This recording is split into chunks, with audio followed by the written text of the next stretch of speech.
Assalamualaikum. Anda sedang menonton Sekilas Fakta 19 Jun 2023 bersama saya Pia Nadia.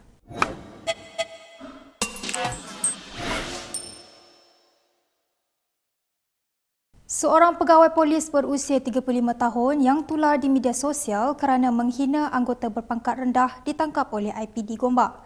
PDRM dalam satu kenyataan mengesahkan tangkapan itu yang dilakukan berkait kes ugutan jenayah selepas bertindak atas maklumat. Ketua Polis Selangor Hussein Omar Khan berkata, bahagian siasatan jenayah IPD Gombak membuat tangkapan pada Ahad petang. Polis turut merampas sebuah telefon bimbit di mana kes disiasat mengikut Seksyen 506 serta Seksyen 186 Kanun Kesisaan dan Seksyen 14 Akta Kesalahan Kecil. Menurut PDRM, suspek akan dilepaskan dengan jaminan polis selepas selesai siasatan, memandangkan satu lagi laporan telah dibuat melibatkan suspek yang sama. Media sosial terdahulu kecoh mengenai seorang penjawat awam yang dipercayai pegawai polis apabila videonya menghina anggota berpangkat rendah tular. Tidak lama kemudian, satu lagi video yang memaparkan pegawai polis itu bertengkar dengan orang awam menjadi bualan netizen. Video berdurasi seminit 30 saat yang tular di media sosial memaparkan seorang wanita memarahi individu yang dipercayai orang awam ketika mahu meletak kereta di kawasan parkir. Ketua Polis Negara Akril Sani Abdullah Sani akan mengakhiri tugasnya awal Julai ini iaitu lebih awal dari tarikh yang dijadualkan. Untuk rekod, kontrak Akril sepatutnya berakhir pada 3 Oktober depan. Memetik laporan berita harian, Akril memberitahu bahawa dia terpaksa berundur lebih awal kerana sudah menerima tawaran kerja lain. Namun Akril tidak mendedahkan butiran lanjut mengenai tawaran yang diterimanya. Susulan persaraan Akril, tugas memimpin pasukan PDRM untuk menyelaraskan keselamatan PRN akan datang bakal digalas oleh timbalannya Razarudin Hussein. Sementara itu, Pengarah Jabatan Siasatan Jenayah JSJ Bukit Aman, Ayub Kamaidin, dikatakan antara calon dipertimbangkan bagi jawatan timbalan Ketua Polis Negara. Memetik portal FMT yang memetik sumber, Ayub dikatakan antara 4 nama di senarai pendek mengambil alih jawatan itu daripada Razarudin yang dijangka menggantikan Akril bulan depan. Sumber memberitahu FMT bahawa Suruhanjaya Pasukan Polis sudah menghantar nama-nama terpilih kepada Kementerian Dalam Negeri. Kita ke berita seterusnya. LHDN mempertahankan tindakan memeriksa kediaman Ketua Pembangkang Hamzah Zainuddin beberapa hari lalu. LHDN menegaskan ia dilakukan berdasarkan tanggungjawab tanpa rasa takut dan pilih kasih dalam tindakan penguatkuasaan dan siasatan berkait kes percukaian. Memetik laporan berita harian, LHDN juga menjelaskan tindakan pemeriksaan ke atas premis kediaman pembayar cukai adalah aktiviti penguatkuasaan tanpa menyasarkan mana-mana pihak. Terdahulu pada 14 Jun lalu, LHDN melakukan pemeriksaan dan dilaporkan merampas beberapa fail termasuk dokumen pemilikan aset Hamzah. Sebelum itu, Presiden Bersatu Muhyiddin Yassin menyelar tindakan LHDN itu yang disifatkan bermotifkan politik. Muhyiddin mendakwa tindakan itu dilakukan tanpa sebab dan ia tertumpu kepada Bersatu dan PAS. Perdana Menteri Anwar Ibrahim memberitahu media Jumaat lalu dia tidak dimaklumkan mengenai tindakan LHDN itu kerana ia adalah urusan agensi berkenaan selaku badan penyiasat. Sementara itu, Hamzah turut mempersoalkan beberapa laporan media yang menggunakan istilah serbu berkait perkara berkenaan. Presiden Parti Sarawak Bersatu PSB, Wong Sun Koh menggesa ahli partinya supaya menyokong penuh kerajaan pimpinan Perdana Menteri Anwar Ibrahim. Wong menggesa demikian bagi memastikan kerajaan kekal stabil dan kuat bagi menghadapi politik bersifat perkauman dan ekstremisme agama yang boleh memecahkan perpaduan negara. Dalam pada itu, Wong berharap pendirian serta sokongan PSB akan membolehkan kepimpinan Anwar membetulkan segala kesalahan dilakukan kerajaan terdahulu. PSB juga berharap pendirian tegas dan keberanian Anwar dalam memerangi rasuah dapat dilaksanakan seiring dengan objektif Malaysia Madani. Untuk rekod, ini merupakan kali pertama PSB menyuarakan sokongan terbuka terhadap pentadbiran Anwar. PSB pada masa ini tidak mempunyai sebarang ahli parlimen di Dewan Rakyat. Bagaimanapun, PSB mempunyai 3 adun dalam DUN Sarawak yang mempunyai 82 kerusi. Wang yang juga adalah Ketua Pembangkang DUN Sarawak turut mengikrarkan sokongan penuh kepada Premier Sarawak Abang Johari Oping. Dalam pada itu, bekas Ketua Pemuda UMNO Khairi Jamaluddin mengadakan pertemuan dengan pengurusi PN Muhyiddin Yassin. Khairi atau lebih dikenali sebagai KJ berkongsi foto perjumpaan tersebut di media sosialnya hari ini.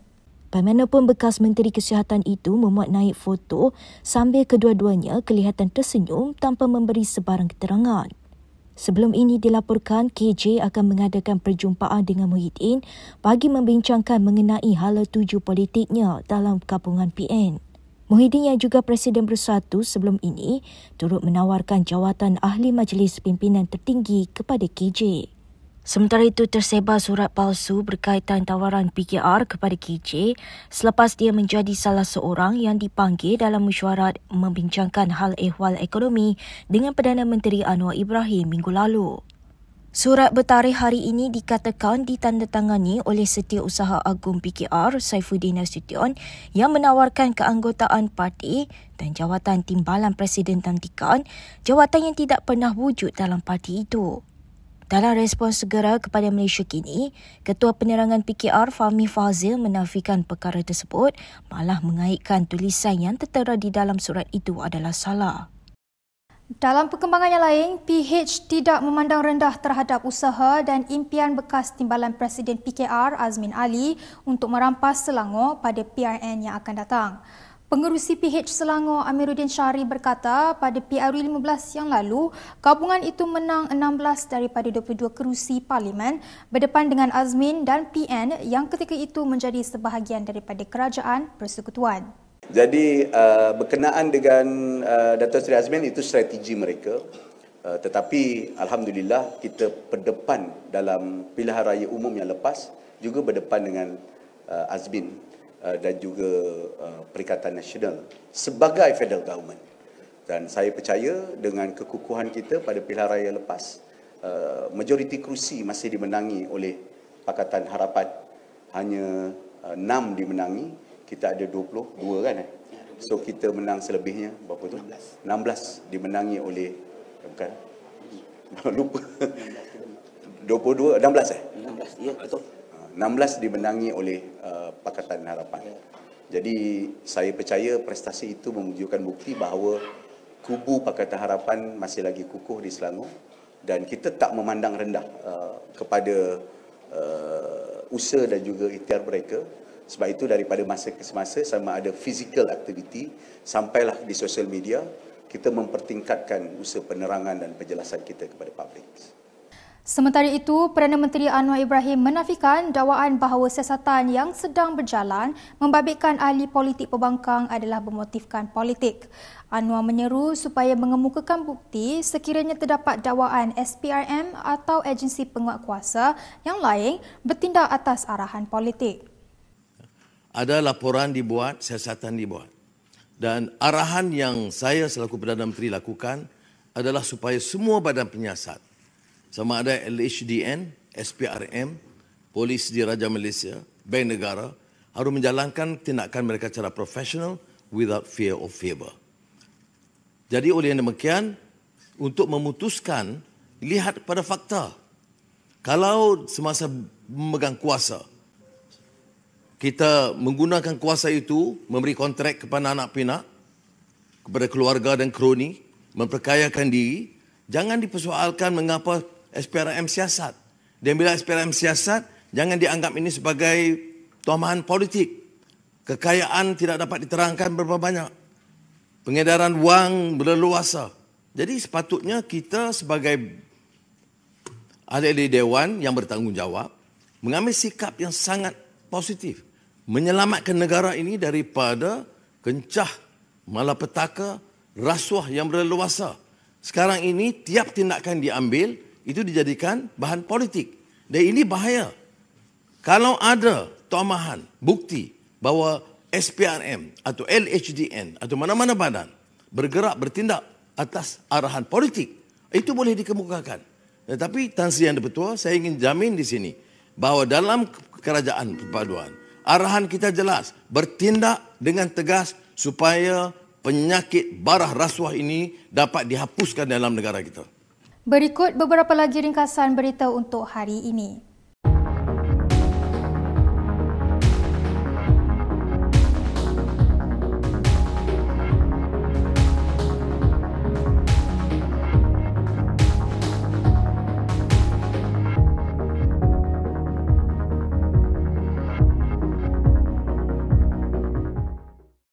Sekian saja daripada saya, PIN Nadia, untuk Sekilas Fakta.